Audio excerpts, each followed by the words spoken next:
బొగ్గు బ్లాకుల వేలాన్ని రద్దు చేసి సింగరేణి కంపెనీకి నామినేషన్ పద్ధతిలో కేటాయించాలని గుర్తింపు సంఘం ఏఐటియుసి అధ్యక్షులు వాసిరెడ్డి సీతారామయ్య డిమాండ్ చేశారు. ఈ నెల 5 నుంచి 12వ తేదీ వరకు సింగరేణి బొగ్గు బ్లాకులను ప్రైవేటు పరం చేయడాన్ని వ్యతిరేకిస్తూ ఏఐటియుసి నిరసన కార్యక్రమాలను పిలుపునిచ్చారు.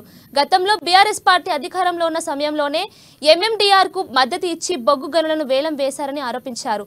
సింగరేణిని కాపాడుకోవడానికి నిరంతరం ఏఐటియుసి పోరాట కార్యక్రమాలను చేపడుతోందని, అందరూ ఈ కార్యక్రమాలకు కలిసి రావాలని పిలుపునిచ్చారు. ఇప్పటికైనా కేంద్ర ప్రభుత్వం తమ వైఖరిని మార్చుకోవాలని వాసిరెడ్డి సీతారామయ్య కోరారు.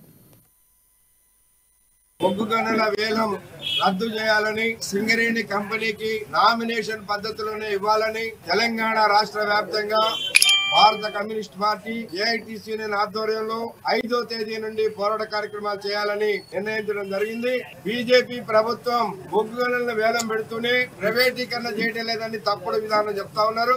ప్రైవేట్ వాళ్ళకి బాయిలు ఇచ్చిన తర్వాత అది ప్రైవేటీకరణ కాకపోతే అది ప్రభుత్వ రంగం అవుతుందా అని అడుగుతా ఉన్నాం. టిఆర్ఎస్ గవర్నమెంట్ గతంలో ఎంఎండీఆర్ అనే మార్పు చట్టానికి మద్దతు ఇచ్చి బొగ్గు గనులు ప్రైవేట్ కి వేలం వేయడానికి పార్లమెంట్ లో అనుమతి ఇచ్చి ఇక్కడ వేలంలో పాల్గొనొద్దని సింగరేణికి ఆదేశం. సింగరేణి వేలంలో పాల్గొనకపోవడం వల్ల 2 బావులు ప్రైవేట్ వాళ్ళకు పోయినాయి. ఆ 2 బావుల్లో కూడా ఏదైతే కోయగూడెం OC3 ఎల్లందులో ఉందో అది అరవిందో కంపెనీకి పోయింది. సత్తుపల్లిలో ఉన్నటువంటి